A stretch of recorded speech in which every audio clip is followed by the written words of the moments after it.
图画式的语言。我找你讲旷野吗？水吗？或者是瓦器窑匠，就是从他的书里面引出来的。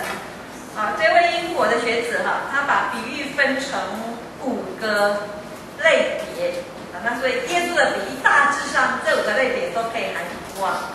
第一个是 simple similar， 简单的明喻。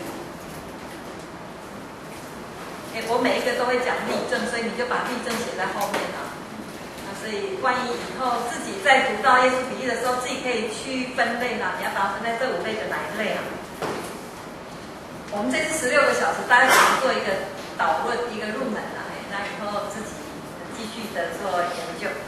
simple similar， 比如说天国好比面笑，这个就是 simple similar， 简单的明喻。弟兄和睦同居，何等的美，何等的善，这好比那贵重的油浇在亚伦头上，也是属于这个 simple similar。你可以写诗篇133，诗篇133篇只有3节嘛。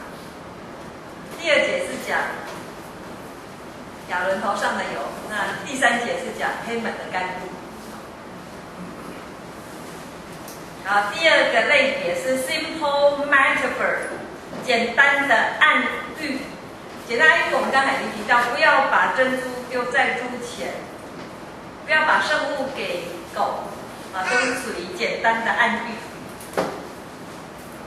那从3、4、5都是 story story 就是比较长的、比较完整的故事，不是只有一句话，它会有情节，甚至会有对白。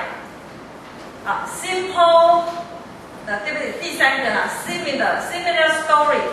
明喻的故事，天国好比一个家族清晨去雇人到园中工作，这个是葡萄园工作的比喻，应该是在马太的。谁记得进葡萄园工作是马太第几章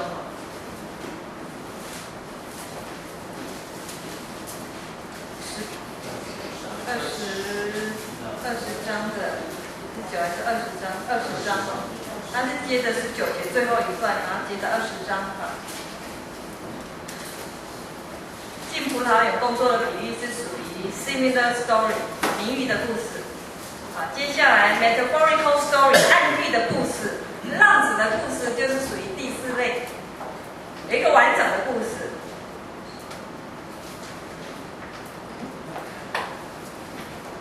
谁是影射爸爸、哥哥、弟弟？他没讲自己去连连看。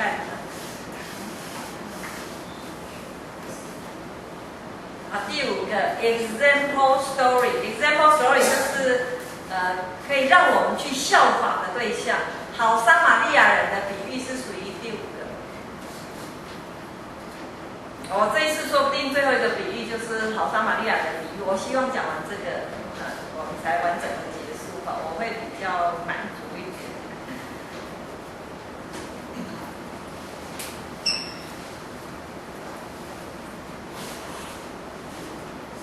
各位，第7页讲义比喻的定义的第5点第5个学者 David Wenner， 这个我要放在明天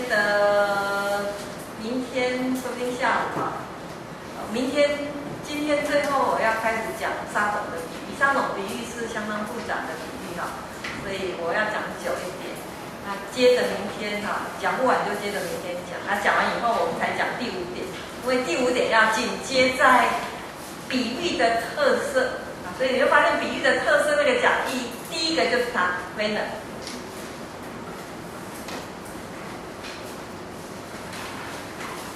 在我讲沙种的比喻之前，我在示范那个 simple metaphor， 简单的暗喻，有明喻有暗喻嘛，那现在讲暗喻啦。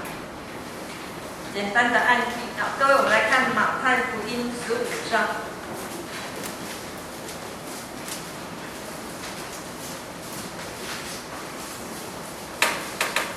21到28节。这是我早年常常讲的一篇道，那已经有10多年没有讲了哦。不好拿儿女的饼丢给狗吃。这个就是耶稣只讲一句话，就是一个比喻哈，一句话就是一个单元。这个是属于 metaphor 暗喻，简单的暗喻，没有预警的就抛出来的一句话，让这2000年的解经家手忙脚乱的要替耶稣找下台阶。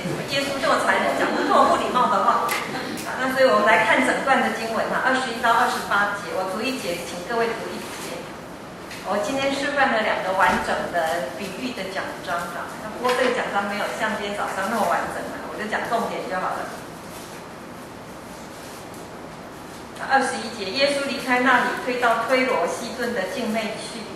有一个妇人从那地方出来，喊着说：“主啊，大卫的子孙，可怜我，我女儿被鬼附的甚苦。”耶稣却一言不答。门徒近前来求他说：“这妇人在我们后头喊叫，请打发她走吧。”耶稣说：“我差遣，我是到以色列家迷失的羊那里去。”那妇人来拜他说：“主啊，帮助我。”他对他说：“不好拿儿女的饼丢给狗吃。”因为就是这一句话它是 simple metaphor 简单的暗喻。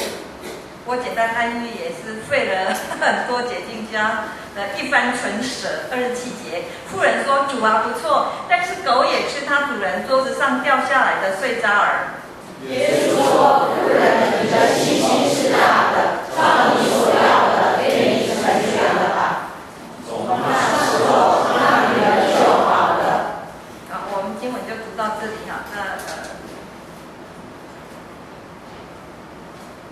耶稣在这里的反应似乎不太寻常有3个表现，耶稣3个表现。好，第一个23节，耶稣一言不答。耶稣的反应蛮冷漠的相应不理。妇人可能要有些牧师说，可能耶稣就是要表现出这个一副拒人千里之外，让这个妇人知道无趣，他就会离开。好，24节，耶稣第2个反应，我奉差遣，不过是到以色列家迷失的羊那里去。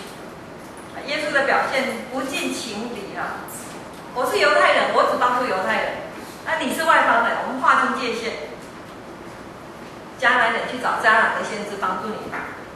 可是耶稣好像是不是也抱着犹太人那种狭窄的民族主义？救恩只是给犹太人的。最离谱是26节不好拿儿女的饼丢给狗吃，更是无情刻薄，明明的羞辱迦南的妇人。所以过去有经过一些讲员说，耶稣就是故意讲这一些设下好多的关卡，就是要让这个妇人要看他有没有信心。如果他是很诚心来求帮助的话呢，真的有信心的话，耶稣才会去帮助他。所以耶稣的这3个不太寻常的反应，就是为了刺激这个妇人的信心。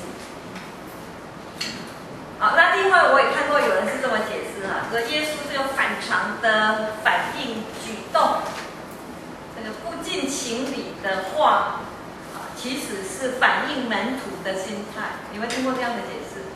耶稣其实针对门徒的心态。耶稣表面上在骂迦南妇人，他其实在骂门徒。耶稣是指桑骂槐。耶稣的比喻常常是借机骂人就是机会教育教育门徒。耶稣主要还是在教导他自己的门徒。那为什么会这么讲呢？我自己比较倾向后者那我觉得门徒的表现，因为有门徒这个表现嘛，所以耶稣才会有这些的反应。23节，门徒说：“请打发他走吧。”耶稣本来一开始是一言不答，他就是要看看门徒的反应。过去我已经示范给你们这么多医病赶鬼的能力了，那现在看门徒的反应。可是没有想到门徒说：“请打发他走吧。”门徒一副不耐烦的姿态也就是说，耶稣是带着门徒说出他们心里的话。那今天我们过了2000年，我们来读这段经文的时候哈，门徒的心态也反映出你我的心态啊。我们读经不要太冷眼旁观了，有时候不要太跳进去，就是要保持那个若即若离的。是在对当事人讲，那我们是 second hand 嘛，我们是后代的读者，当时的读者跟后代读者之间可能还是有一些连线的，就是我们有时候也像门徒一样啊，我们去帮助别人，主要就是希望能够赶快脱离麻烦。就现代人已经训练到一副明哲保身的姿态啊，少管闲事，少惹麻烦。我最后要讲好撒玛利亚的比喻哈，受伤的旅客躺在路上，神职人员一个一个经过，都不愿意帮助。那我会用车祸的现场来解释哈。据说在台湾的车祸现场，半个小时之内没有人来帮助是很正常的。为什么会这么的冷漠呢？我们的社会怎么更冷漠呢？其实大陆也有大陆版本的故事啊，非常有趣啊。对，就是第一个有人会制造假车祸嘛，然后躺在路上半个小时，如果还都没有人理他，他自己站起来就走了。大陆拍过这样的影片。那第二个就是他还反咬你一口，他是猪就是狗嘛，他就说是你撞他的。我到时候再讲撒玛利亚的故事的时候再讲因为我自己的家里也曾经有类似的例子，所以门徒大概就是这样少管闲事，少惹麻烦，赶快帮助他，你就行一个神迹，打发他走吧。那打发他走吧，就是一个不是很有爱心的心态嘛，对不对？帮助他就是希望赶快打发他走。不好拿儿女的饼丢给狗吃啊！让姐姐家这么难堪，是因为狗在圣经里面是不洁净的动物。在圣经里面比如在《申命记》里面，狗大概等同于交鬼的娈童。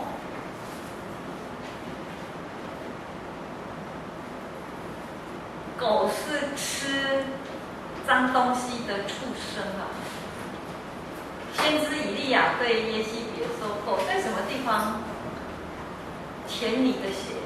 也是对亚哈王说的嘛。也必在狗在哪里吃拿我的血，也必在狗哪里舔你的血。那所以狗是吃这种很血，在犹太人看来是很特别的，不能碰的。在启示录狗跟行邪术的人是被列在同等的，是不能进天国的。所以在这个地方，耶稣骂迦南的妇人是狗，就是明明羞辱他，就摆明了你们是不洁净的，你们是不能进天国的，你们是不得救的族群。各位还记得早上我有说，他只有大学的学历，可是他带了好多大师级的学生，那个 F.F. Bruce 吗？F.F. Bruce 新约的学者他在解释这段经文的时候呢，他就灵机一动他说：“这里的狗会不会没有那么的刺耳呢？它会不会是在指宠物，家里的宠物 ？Pet。现代人很多人是养狗的，特别是法国人法国人宁愿养狗，不要养儿子因为狗比儿子还要忠心所以当耶稣用这个狗字的时候，他是特别挑一个很特别的字眼，就是宠物那不要把狗交给这个下面的宠物吃那耶稣其实用了一个很精心挑选的字眼，所以暗示说你们外邦人也是上帝所疼惜的对象所以这个妇人才灵机一动接着他就说：“狗也吃主人桌子上掉下来的碎渣儿。”各位，你觉得这样子的解释好吗？狗不是畜生，不是不洁净的动物，而是宠物。所以耶稣其实不是在羞辱他，耶稣是在疼惜他，暗示他。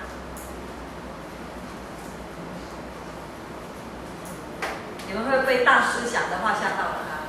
大师讲的话不可以推翻。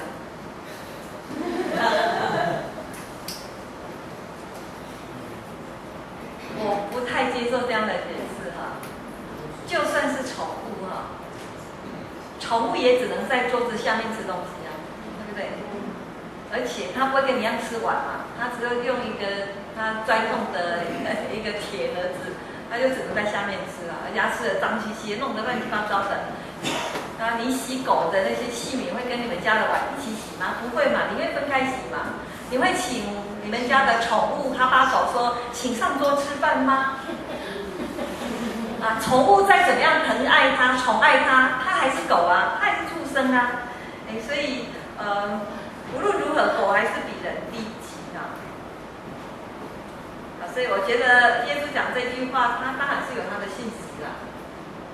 跟刚才那个不要把圣物、不要把珍珠都丢给狗跟猪是差不多的，糟蹋好东西。你把饼丢给狗吃是糟蹋好东西，好东西应该留给自己的儿女。所以耶稣是在反映门徒的心态，好东西不要给不是货的，不要给那些外邦的妇人。门徒的心态多少也反映出你我的心态啊。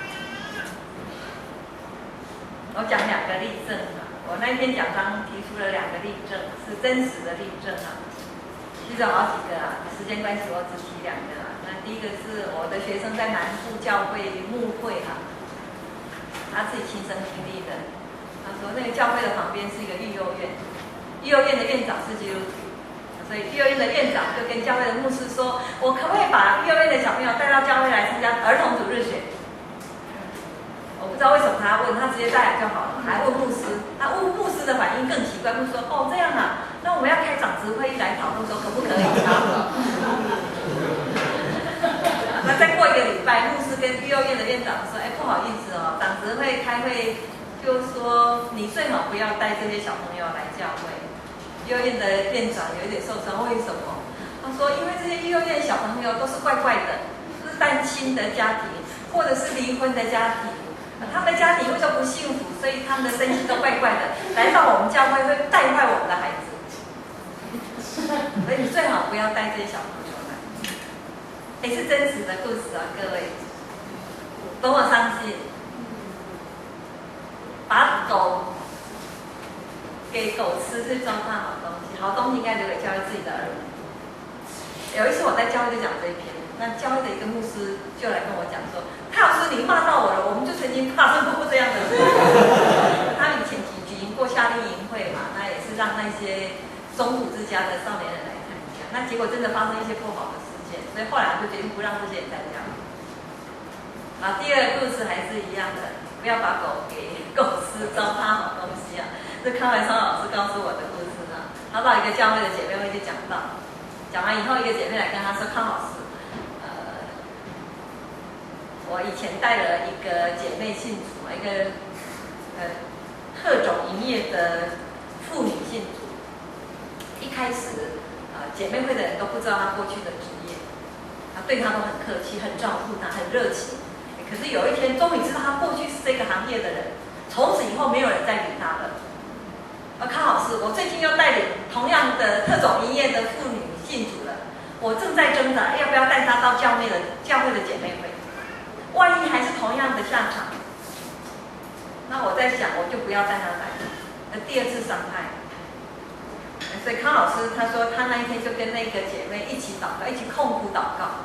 康老师说，你看教会就是这样，教会的心态，门徒的心态就是教会的心态。我们教会是圣人俱乐部，神圣的人才可以进来的。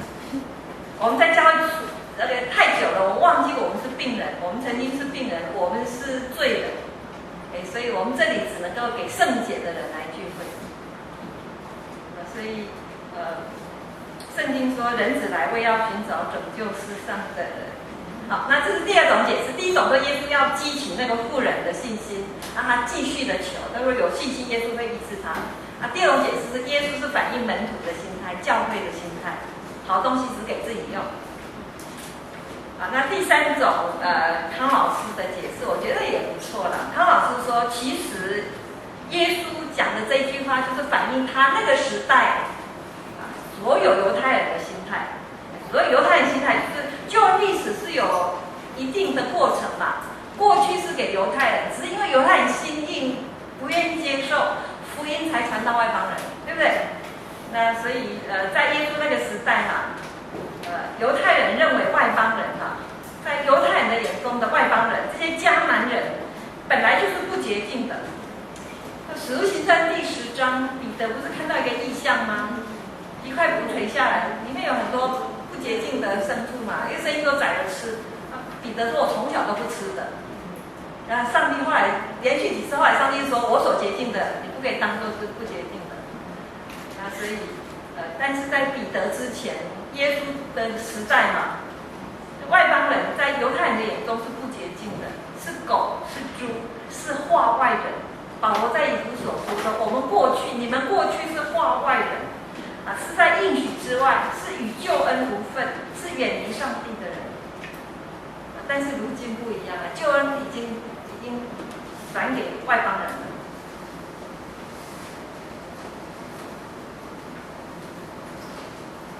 无论如何啊，这个迦南妇人她还是很智慧的，她还是抓紧最后的机会，就算余剩的也给我吧。你总有剩下不要的菜嘛。今天中午给我的饭菜太丰富了，我刚才跟恩慈说，等一下剩下不要丢嘛，留着，我打包回去哈。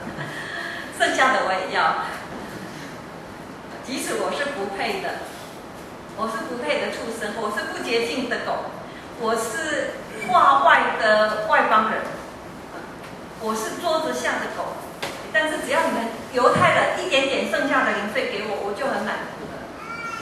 所以，28节哈，耶稣就医治了他的女儿嘛。耶稣其实可以一开始就医治他的女儿，但是他故意绕了一大圈子啊。耶稣机会教育他的门徒，他陪门徒上了一堂课啊。各位，你可以有3种选择啊，看你要用什么样的解释。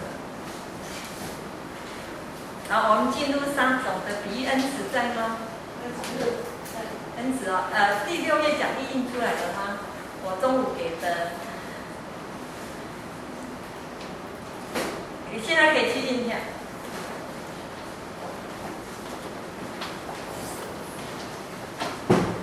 好，各位，我们来看撒种的比喻哈。为什么我要抢在比喻的特色之前讲这个比喻呢？因为它是解释比喻的线索。好，福类福音哈，马太、马可、路加都有讲到这个比喻。啊，马太你可以稍微背一下，马太13章，马可第4章，路加第8章。马太13，马可第4章，路加第8章。那我们抽取马可福音哈，第4章。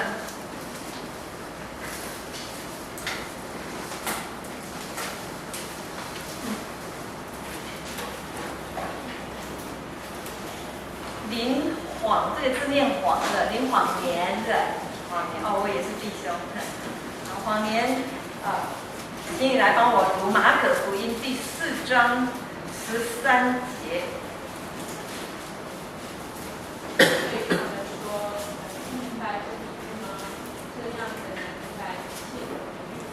你如果不能明白撒种的比喻，那你怎么能够明白其他的比喻呢？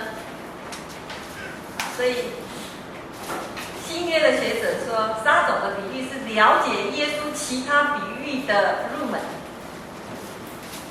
你要先了解撒种的比喻，你才能够了解耶稣其他的比喻。所以Vener， 记得刚才是最后的学者，我后来要把它放在跟耶稣这个比喻的特色一起讲。Vener 哈 ，David Vener 他就说，撒种的比喻是解释比喻的线索。A parable about parable， 有关比喻的比喻，解释比喻的比喻，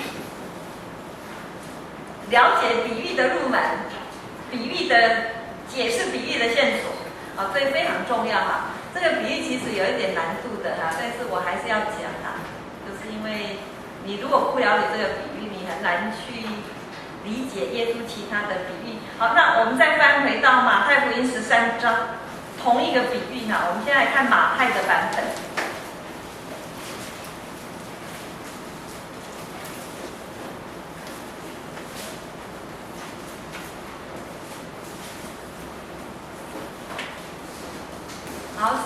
章，恩慈在印讲义哈，所以我们来读哈。我还有一点点东西可以讲啊。他来的时候我们就可以用了。我们从第一节轮流读到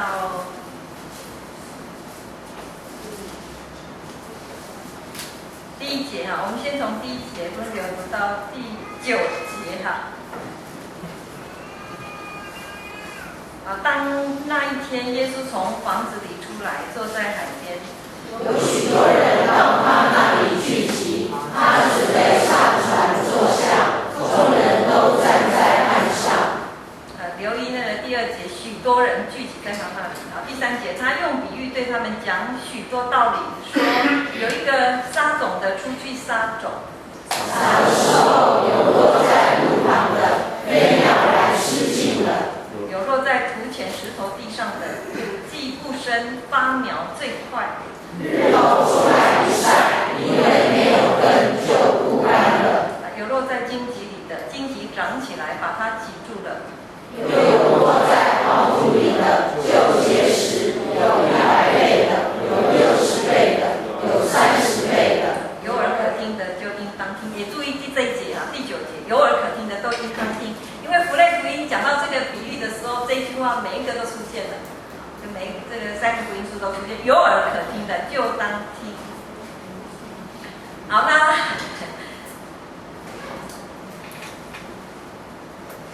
第10到15节是耶稣在解释说他为什么要讲这个比喻哈。所以我们继续读哈，读1节，各位读1节，第10节轮到你们的，请。门徒进前来问耶稣说：“对众人讲话，为什么用比喻呢？”你为什么要比喻呢？所以11节，耶稣回答说：“因为天国的奥秘只叫你们知道，不叫他们知道。凡有的，还要加给他，叫他有余；凡没有的，连他所有的也要夺去。”13节，注意听啊！所以我用比喻对他们讲，是因为他们看也看不见，听也听不见，也不明白。在他们身上正印了以赛亚的预言说：“你们听是要听见，却不明白；看是要看见，却不晓得。”因为这百姓油蒙了心，耳朵发沉，眼睛闭着，恐怕眼睛看见，耳朵听见，心里明白，回转过来，我就医治他们。好，在这里，你们的眼睛是有福的，因为看见了；你们的耳朵也是有福的，因为听见。耶稣教导哈，就借着这个撒种的比喻来提示为什么他要用比喻。讲义现这个时候正在传哈，那各位一面听我讲啊。好，那所以耶稣用比喻的目的跟内容，就这个比喻有提到嘛？讲比喻的内容啊，比喻的内容是有关天国的奥秘。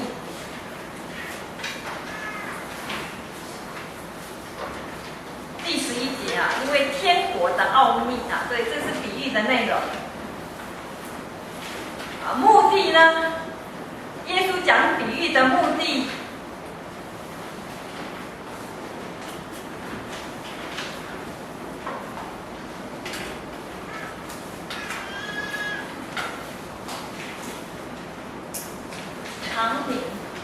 李长明在哪一位？就是你刚才领唱的李长明。耶稣的比喻究竟是要使听众明白，还是故意使听众不明白？刚才我们读的经文是要让人知道，还是要让人不知道？想一想啊，不要轻易的回答我这个问题。其他同学也想一想，因为等一下长明说不定就把球传给你了。所以，耶稣讲比喻是为了解明真理，还是为了隐藏真理？其实我觉得是两个层面。另一方面是要解明真理，像神的子民是要解明。那上那些没有相信的是隐藏的，因为讲他们也不明白。好，太好了，果然是门训的同学。没错，13章10到11节，对他们就是一般的听众啊，那个拥挤的耶稣看热闹的听众，指望得饼吃饱的那些听众啊，就是要叫他们不知道啊，只叫你们知道，只叫门徒知道，对他们讲比喻，就是为了让他们不知道。啊，常敏来帮我读同一章吧，马太福音13章34到35节。他又对他们讲一个比喻，说天国好像面笑，有妇人拿来藏在3斗面里，只等全面都发起来。这都是耶稣用比喻对众人说的话。若不用比喻，就不对他们说什么。这是要应验先知的话说：我要开口用比喻，把创世以来所隐藏的事发明出来。啊，34、35节啊，就是对众人，对那拥挤的听众，耶稣就用比喻，不然就不讲话了。那前面11节哈，第13章11节是说讲比喻给众人，就是为了叫他们听不懂啊，不知道。但是到了35节，他说我要开口用比喻，把创世以来所隐藏是发明出来。各位，发明就是 reveal 就是彰显出来。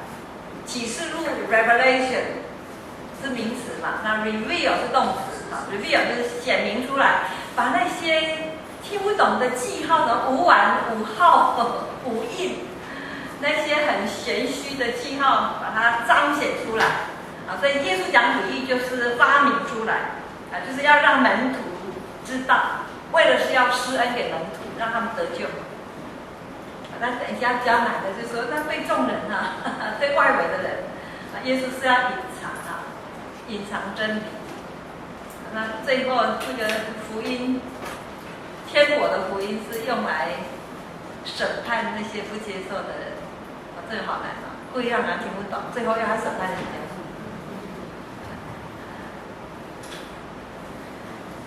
啊，各位帮我算一下啊，马太福音13章一共有几个比喻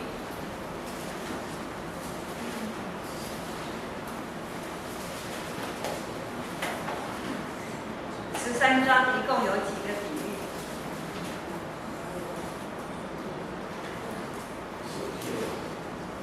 太少了。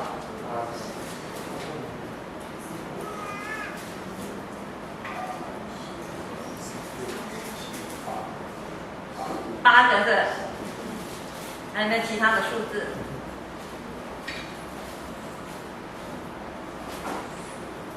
我的答案是8个哈，8个我把它分前面4个，后面4个。好，前面4个是撒种的比喻，稗子的比喻，芥菜种、面笑的比喻。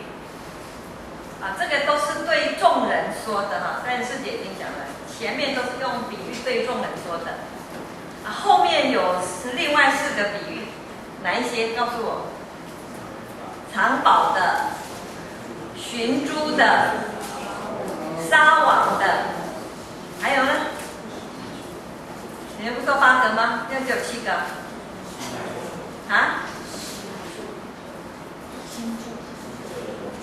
新旧东西哈，各位52节啊，52节我要花很长的时间讲哈，52节是通常是越短的比喻越难解，反而故事型的解释比较好容易解，因为它有情节有故事，比较容易明白。那只有一句话突然冒出来了啊，凡文士受教做天国的门徒，好像一个家主从他库里拿出新旧东西啊，刚才有人讲新旧东西就是一个比喻。它有前面4个比喻是对众人说的，后面4个比喻是对门徒说的。36节，当下耶稣离开众人，进了房子，他的门徒进前来，那耶稣就开始讲后面的比喻。好，那这8个比喻哈，从国度的开始。24节，天国好像人撒好种在田里。31节，天国好像一粒芥菜种，有人拿去种在田里，种就是天国的开始嘛，对不对？我们去传福音就是种嘛，种种子。从国度的开始到国度的结束，国度的结束39节，收割的时候就是世界的末了。好，42节，丢在火炉里，在那里必要哀哭切齿，火就是审判哦。然后49到50节，世界的末了也要这样，天使要出来，从义人中把恶人分别出来，丢在火炉里，在那里要哀哭切齿。我再讲一次，从国度的开始到国度的结束，就是耶稣的比喻涵盖了这样子的时间表。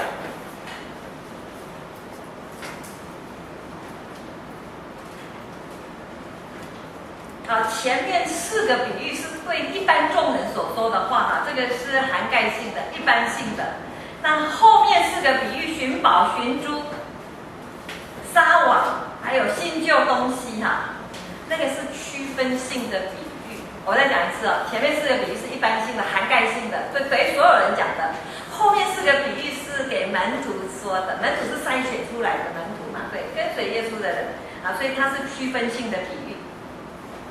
就是分别出来的。你撒了渔网，你不把东西捞起来吗？那你要分别，把不好的一些垃圾要拿掉那才会把好东西留下来那各位，也就是说，区分性的比喻是给门徒的，那也就是说门徒是识货的人。各位在座的，你们都是门徒对，门徒是会珍惜宝贝的人，是会分辨好珠子的人。耶稣讲比喻也是要看对象来做选择性的教导。耶稣的比喻就在筛选谁可以做门徒。好，撒种的比喻没有讲明天国的奥秘，可是却指出来人对天国有不同的反应。好，各位，你们刚刚拿到撒种比喻第6页讲义我们今天剩下时间就先讲这一段，那剩下以后明天再说。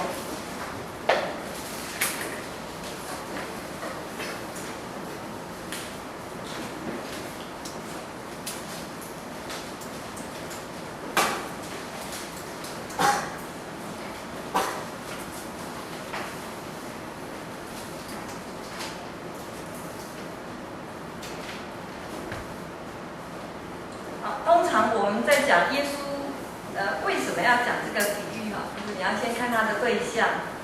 我这里是一个很好的示范就是你要解释一个比喻的一般的步骤就是耶稣的这个比喻是针对谁说的，他的对象是谁。然后第二个，耶稣为什么要讲这个比喻？讲这个比喻的时空背景是什么？然后第三个是最重要的，你要去抓比喻的重点。第三个你要抓的正确呢，你要先看第一跟第二个。第二个弄完以后才可以来到第3点，就是比喻的重点，它的主题、它的信息是什么？信息通常是最后要带出的应用的。那你的信息里面要包括福音这个就是最简单、最完整的一个解释比喻的步骤。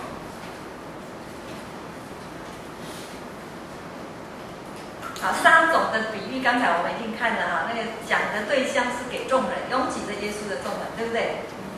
但是解释这个比喻里面的含义，这个解释却只讲给门徒听。门徒就是我们这些传福音的人，我们这些服侍上帝的人，我们这些撒种的，我们每一个都撒种的人。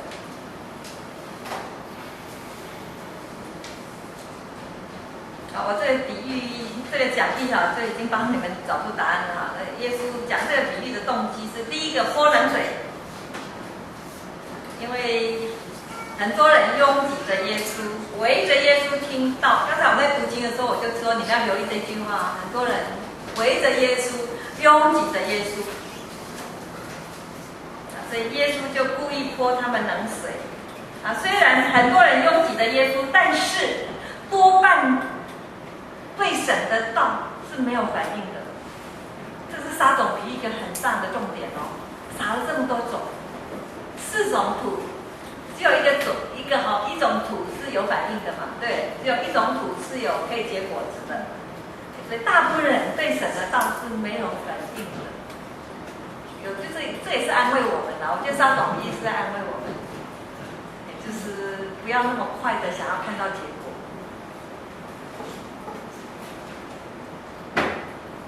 好，那这3卷符类福音的上下文啊，你要找那个对象，耶稣讲这个比喻的动机，你就要好好的看上下文啊。那上下文你会发现说，上文啊都是提到说遵守主道的胜于近亲，遵行天父旨意的，就是我的弟兄姐妹，就是我的母亲了。他的家人来找耶稣嘛，听众说，你的家人来找你了。耶稣说，遵行我天父的都是我的家人啊，所以遵行主的道，就是对主的道有正面反应的，胜过那个血缘的近亲。耶稣的家人也未必完全认识耶稣啊，对不对？他的哥哥有时候讲一些冷风热潮的话，所以耶稣说，遵守主道的，跟上帝有关系的，比我的骨肉同胞还要重要。遵守主道就是对主的道有正面反应的那个好主。撒种比喻的第2个动机是平衡2种心态。第一个心态就是感受不到神国降临的人。耶稣当代人大部分是不知道神的国已经来了。耶稣降生，耶稣出来医病赶鬼传道，已经把神的国带来了。可是当代的人都还没有这样的意识。那如果你看马太福音11章啊，施洗约翰，连施洗约翰都还在怀疑。施洗约翰是耶稣的亲戚，他听过耶稣行过的神迹，耶稣讲得到，可是还在怀疑耶稣的弥赛亚身份。我们是在等着你吗？你是不是我们所等候的那一位呢？所以你看马太福音11章16到17节，时间到了，我讲话快一点嘛。耶稣感叹说，那是一个没有合语反应的时代啊，那是一个很有名的比喻啊。我向你们吹笛，你们不跳舞；我向你们举哀，你们不捶胸，就是没有合语的反应。耶稣无论做什么，那个听众是很冷漠的啊，他们没有意识到神的国已经开始降临了啊，包括施洗约翰啊。马太福音12章28节。耶稣说，我若靠神的灵赶鬼，就是神的国临到。所以门徒又以为神的国已经临到了。耶稣在平衡这2个心态，各位，一个是觉得不知道神国已经开始降临了，第2个是以为神国已经来了。门徒以为神国已经来了，所以耶稣不是讲那个分银的比喻吗？分2000、1000、2000、5000。就是说，那个主人要离开一阵子，你们要等候一阵子。所以耶稣在平衡这2个心态，告诉这2个心态的人：第一个，神的国已经来了，神国的道已经撒下种子了 ，already 已经开始了。但是对第2种心态的人呢？神果虽然已经降临了，可是 not yet， 它还没有结果累累，所以还需要等候。我明天要讲了，我们撒种的人都要像农夫等候地里的出产一样，撒种的人需要等候。好，我们今天就讲到这里了，所以我只是开个头哈，那我们明天再继续下面这几个重点。好，我们一起来祷告。天父，我们今天示范了好几个释经的例证，就发现有时候我们读经会比较片面，我们会用过去的传统，或者是一些中文的翻译，来牵引我们的解释、我们的应用，这里帮助我们，让我们有正确的解经态度，有正确的解经原则，让我们经文能够看得透彻，能够看得全面，上下文都不会漏掉。以至于我们的单元能够抓得整全，我们带出的信息，我们带出的重点才不会有偏颇。我们仰望你继续教导我们做一个按照正义分解真理道的工人，让我们所撒的种也是有正确有好的养分的，是有生命潜能的落在土里才能够结出果子来。仰望你，谢谢你垂听我们祷告，靠耶稣基督的圣名，阿门。谢谢大家。